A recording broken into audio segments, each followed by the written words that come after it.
With the release of All Quiet on the Western Front, a new version that we'll see on our screens on Netflix fairly shortly, I've come here to Hooge into a reconstructed German trench from the First World War. It's actually on the front line of the Great War. We're overlooking the city of Ypres. And Erich Maria Remarque, who wrote All Quiet on the Western Front, was wounded near here during the Third Battle of Ypres in July of 1917. And this trench system is reconstructed using the original methodology. So we're looking at the supports on the side of the trench here are reconstructed exactly as they were done during the First World War, using this kind of wattle and daub style support to hold the side of the trenches up.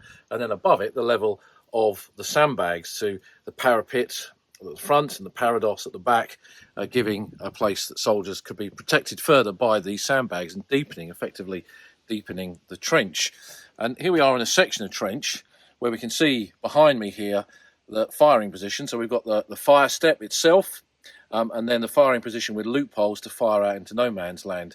For a good chunk, as we see in films like All Quiet on the Western Front, we see soldiers not fighting all the time, just holding the line, doing the kind of jobs that were required to keep these trenches intact. So a lot of it labouring as much as firing their weapons at the enemy. And we're in a position that really didn't move much for the course of 2 years of the First World War. And we see that again reflected in the film and in stories that we look at when we look at the history of the soldiers, the Great War soldiers who fought in the trenches of the Western Front.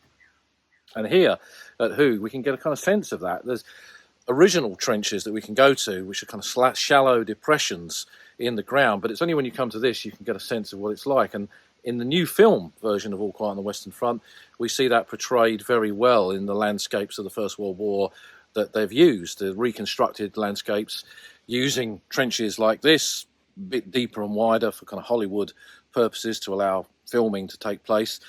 But it gives us a good impression, a good insight into what battles of the Great War were like and what the fighting experience of soldiers in that war was all about. So it's a good reason to go out and see the film, and then travel to battlefields like this one here in Flanders to come and connect with the subject directly, hands-on history in trenches like this here at Hooge from the First World War, in this case reconstructed ones, but on the wider landscape, original trenches where you can see where both sides fought during that period of 1914-18.